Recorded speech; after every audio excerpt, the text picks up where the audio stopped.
국가정보원은 북측이 김정남을 암살하기 위해 5년 넘게 준비해왔다고 밝혔습니다.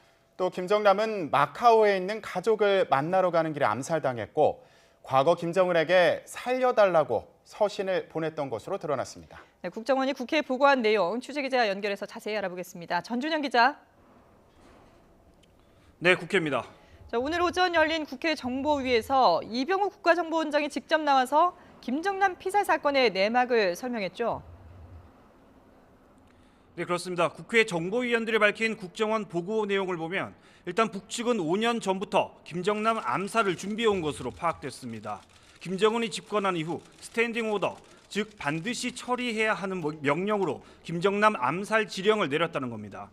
다만 지난 12일 미사일 발사에 이어서 13일 김정남이 피살된 건 의도적인 것 같지는 않다면서 두 사건의 연관성은 없는 것으로 판단했습니다.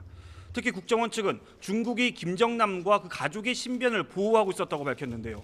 중국과의 관계 악화를 감수하면서까지 김정남을 암살한 배경에 대해서는 아직 의문이 남아 있습니다. 김정남은 지난 6일 말레이시아로 가서 일주일간 체류하고 있었고 가족을 만나기 위해 혼자 마카오로 가던 중 피살된 것으로 전해졌습니다. 비행기 탑승을 위해 줄을 서 있었는데 여성 2명이 접근한 뒤 1명이 김정남과 신체 접촉을 했고 이후 김정남이 공항 카운터에 도움을 요청해 병원으로 옮겨지던 도중 사망했다는 겁니다. 국정원은 김정남의 아들 김한솔이 마카오에 있다는 사실도 확인했습니다.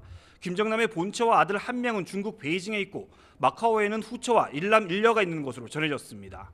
국정원은 김정남이 피살됐다는 걸 사건 발생 서너 시간 후에 알게 됐고 독극물로 암살된 게 맞다고 밝혔습니다. 다만 피살에 쓰인 도구가 독침인지 아니면 독극물이 담긴 주사인지는 확인이 더 필요하다고 보고했습니다. 국정원은 또 김정남이 김정은에게 살려달라는 서신을 발송한 적도 있지만 한국에 망명 요청을 한 적은 없다고 전했습니다. 직접 들어보시겠습니다.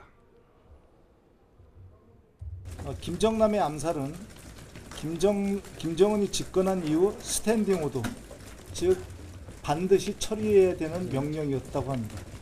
2012년 본격적인 시도가 한 번 있었으며 이후 2012년 4월 김정남은 김정은에게 저와 제 가족을 살려달라는 서신을 발송하기도 한 바 있다고 합니다.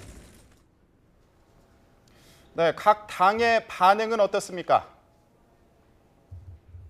네, 여야 정치권도 잇따라 긴급 회의를 소집해 김정남 피살 사건과 관련한 대응책 모색에 나섰습니다. 자유한국당은 비상대책위원회를 통해 김정남 피살 사건과 관련한 안보 상황을 점검하고 대응 방향을 논의했습니다. 정우택 원내대표는 신형 미사일 발사와 김정남 피살 등이 북한 체제의 취약성과 급박한 상황을 보여주는 것일 수도 있다고 보고 북한군 동향을 주시해야 한다고 말했습니다. 김정남 독살에 이어 김정일의 또 다른 소생인 김설성이 감금되었다는 보도까지 나오고 있습니다. 여기에 김원홍 보위상에 숙청되었다는 보도, 신형 중거리 탄도 미사일 발사 등 이런 일련의 흐름은 어떤 급박한 움직임이 북한에 있다는 징후일지도 모르겠습니다. 바른정당도 오늘 오전 예정에 없던 긴급 최고위원회를 소집했습니다. 정병국 대표는 이복 형제를 살해한 김정은의 독침이 미사일로 바뀌어 언제 우리를 향해 날아올지 모른다면서 구체적인 위협 극복에 집중해야 한다고 강조했습니다. 한반도는 지금 자신의 이복 형제를 살해한 김정은의 독침이 미사일이 되어 언제 우리를 향해서 날아올지 모릅니다. 태영호 공사를 비롯한 주요 탈북 인사들의 신변 보호에 만전을 기해야 할 것입니다. 더불어민주당도 최고위원회의를 열어 김정남 피살에 따른 안보 상황 변화에 우려를 표시했습니다. 추미애 대표는 북한 김정은의 반인륜적인 공포 정치가 체제 불안으로 이어질 가능성이 크다며 정부는 남북 관계와 한반도 정세에 미칠 영향을 분석해 대비해야 한다고 말했습니다.